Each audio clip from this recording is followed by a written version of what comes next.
Hello there, my name is Paulina said, it's Jules Woodward, and I'm part of the Treebourne charity, and we're dedicated to planting trees right across Eastbourne to reduce our carbon footprint. As part of this, what we want to do is get children engaged with nature and to understand why trees are critical to humans, not just because they capture carbon and breathe out oxygen, but also because they provide the necessary habitat for insects, birds and animals, not to mention improving how good we feel about where we live and other benefits like reducing pollution, reducing the climate crisis and flood risks, as you may have actually heard today on the news. So we want children to experience the whole cycle of a tree's life through this new project, Seeds for Kids. It's learning how to identify different trees, collecting different seeds, planting them, nurturing them until they're tall enough to plant, and then getting the trees into their own environment where potentially they'll remain for hundreds of years. And what's really exciting is that as part of the Queen's Platinum Jubilee next year, we would like the children to plant at least some of the trees that they have grown in the Queen's Green Canopy, a place they can visit locally with their children and grandchildren for the rest of their lives with pride. So I don't know if any of you have heard about the Queen's Green Canopy, but I would like to pass you over to Lord Lucas, who will be able to tell you much more about it. So if I can hand over to you, Ralph. Thank you very much, Jules.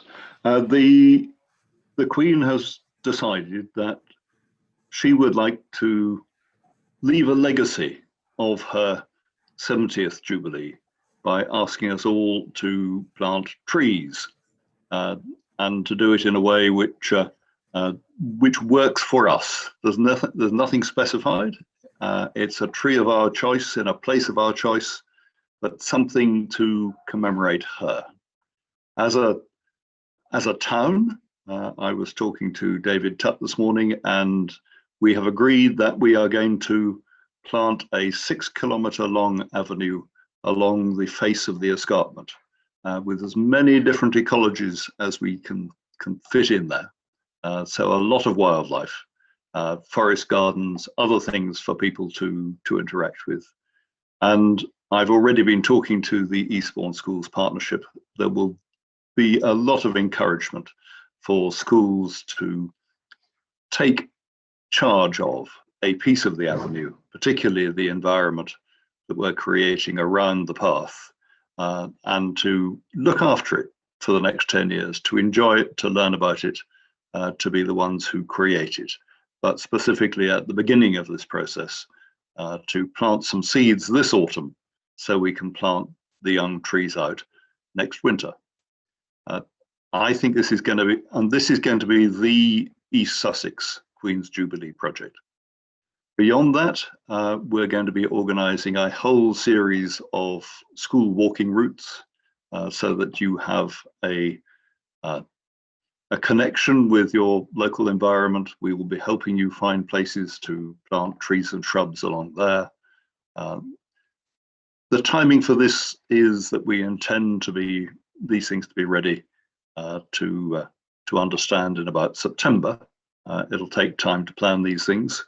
And we have on Friday a visit from a team from the Eden Project who would like to help us design our avenue and what we're doing in the town. So it's scheduled to be thunderstorms morning till night, but nonetheless, we shall be walking the 6 kilometres of the avenue.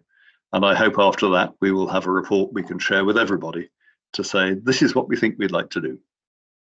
So I really encourage you, as part of the Queen's Jubilee, to look at how it would suit you to engage. We would really love you to starting off with bonfires and clearances this winter, and planting next winter, and beyond that, finding ways to enjoy, to own, to participate in nature in the bit of the avenue that suits you best. And I am very keen to listen to all of you about how that might work for you. So this is great news for us, especially with the practicality of planting seeds for young children who maybe live in a flat and don't have relatives with a garden and don't really know where to plant their trees that they're growing. So how will this all work, I hear you all say? Basically, we're trying to target age groups around the Key Stage 1 and Key Stage 2, but obviously if you've got eco-warrior teenagers or early years, then literally the more the merrier. In order to help you do this, we're providing you with a free kit. I don't want to go into the details of the kit, but the key points are that the kit is based on the needs of a class, and it includes everything that you will need. So every teacher and child will receive literature, I can't say the word, literature, including this fabulous book, The Good Seed Guide. It gives you everything you need to know about identifying trees, identifying the seeds from those trees, and the best way to plant them. It's a really good little book, and it's well documented. Yeah, all the information you could possibly need is in there. The kit will obviously have compost, approximately 10 biodegradable pots per child. These will be varying sizes to suit the needs of the different seeds that they'll be growing. It'll include netting and trays, etc. But the real beauty of the kit is that it's not prescriptive. It gives you the freedom to design the best way of collecting and growing the seeds that suits your class around your existing nature and science curriculum. So literally all you need to add is a local park or woodland. So the kit, as I said before, is completely free. It's fully funded by Treebourne through grants and donors, making collecting seeds zero cost to the school. And there are obviously great learning opportunities to be taken from this. It's not just nature, but also science and maths and literacy as well. So how do you apply? So if you visit our Treebourne website, all the information is there on how to apply for your Seeds for Kids kit. The website, I think, was on the actual invite for this meeting. So all we need to know is the name of your school, a school contact name that we can talk to, the number of classes, the size of the classes, and the key stage that they are of the classes that you want involved in this, so that we can tailor the kits and make sure that you get the right amount of stuff, to put it technically, to make sure that you've got enough things to plant and grow successfully. We need to have your requests in before the end of this summer term. If you email your request to schools@treebourne.org, then we'll deliver your free kit to you in September 2021. So all I can say is thank you very much for your time. And do you have any questions? Thank you, Jules. That's fantastic. And I should add that Treebourne, of course, are not only working with schools. They've actually, in the 2 years or in the 1 year that they've been running, have done an amazing amount already and have been planting tens of thousands of trees already in lots of parts of Eastbourne. So this is just one project with schools as part of a much bigger tree planting effort. There were some questions in the chat already. Lindsay was asking about where exactly the trees will be planted. And Adam, you said you will respond to this, so I will now give you. Hi, everyone. I am co-leader of Treebourne, and thank you so much for Jules for your little talk on our program. And Jules is kind of running this particular program, but as Paulina says, we do a lot of stuff other than just this. But what we're trying to do here is to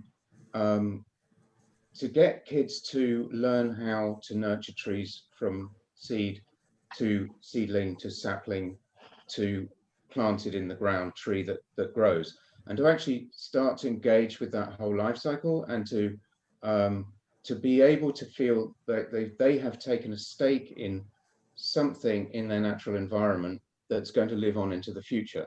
So to answer Nicola's question, no, our plan is at the moment that we're not 100% sure whether we're going to include seeds or not, but the idea was that the children should gather those seeds. So there's full instructions on which trees are in seed at which times of year, in which months, how to identify those trees, and how to identify the seeds that those trees drop, and how to collect them, what they should look like, how to test them, and to see if they're viable. So actually, the idea is that kids kind of gather their own seeds, and that the trees that they grow are from seeds that they have gone and foraged themselves.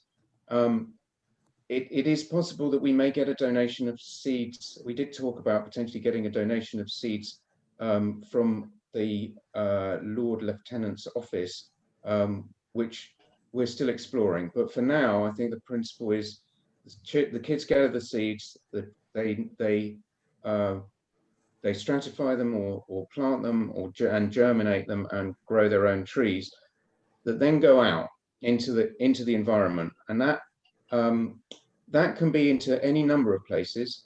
It can be into the school grounds if that's appropriate. It can be into their own gardens. It can be into the gardens of friends and family, or ideally, it can be into the Queen's Green Canopy area. And we really would like all kids to take a stake in that Queen's Green Canopy area. Now, that area is going to be an avenue of trees along a path that runs from roughly Black Robin Farm in the south to Buttsbrow in the north, along the escarpment of the downs that leads up from the town up onto the tops of the downs. That area at the moment is quite heavily wooded with ash, except in areas where it's obviously been devastated and the ash has been felled already. But there's quite a lot of ash that's still to be felled. And we're losing about 120,000 trees over the next 5 years. And this is our attempt at trying to, in some way, offset that huge loss to this area, as well as to create a lasting memorial under the Queen's Green Canopy programme. And also a huge asset and amenity to the town that will have a lot of different biodiverse areas and new kind of species growing that are not currently there. We've got an ash monoculture on the escarpment at the moment. So the idea is that avenue will run 6 kilometres north to south, roughly, and that 50 metres either side of the avenue of trees, we're going to create these kind of diverse ecological areas, which will either be planted out, or we'll create clearings, or we'll create special zones of specific species that are aimed to attract specific wildlife. And as Rafe said, we are still thrashing out the details of that, but the idea is it's all along the escarpment, along the west side of the town, leading up to the downs, where we are losing so many ash trees. So I hope that answers the question. But in terms of, just to sort of summarize, I think the sort of advantages of, or the beauty of what Treebourne can offer is that it will be really tailor-made, because they are a local organization. It's very much, they can be very tailor-made and very responsive and in dialogue with each of your schools. So for example, if you have a school with a lot of school grounds, or a park right next door, or people with a lot of gardens, so we can sort of, I think that they can really work closely with you in terms of deciding where to plant trees and where the seedlings can be stored. And also, of course, the tree species and the collection of seeds, all of this can really be done with a lot of help and sort of in person and organizationally. So it's going to be sort of tailor-made and locally adaptive, I think. Roshina, there you have a question. Do you want to? I just had a quick question because I don't know if anybody here is St John's from St John's School, because obviously some schools aren't represented in this group, and I just wondered how do we engage schools that potentially haven't engaged up to now, that may find out about this and be interested in a few months' time, for example. Well, Roshina, they can always go onto our website, Treebourne, and there's a school's email address that they can use to get directly in touch with us. So it's fairly easy to get in touch with us. If you put Treebourne in, it comes up pretty much first. That's useful. Thank you, Jules. Thank you. Can I also add, this isn't going to, although effectively the Queen's Green Canopy programme or initiative is happening next year, and we are now in the planning stages to deliver that, and trees would obviously need to be gathered, the seed would need to be gathered this year, germinated next year, in order to have a chance of being planted next year. We see this very much as an ongoing rolling project. I think a conservative estimate, we've got 30 hectares of land to plant out on the escarpment, and that's not going to get planted even with the entire Treebourne volunteer army in 1 year. And it's probably going to be ongoing a minimum of 5 years, probably indefinitely. So actually what we would like is for schools to get involved as soon as they're ready to get involved, and we'll always be there for them.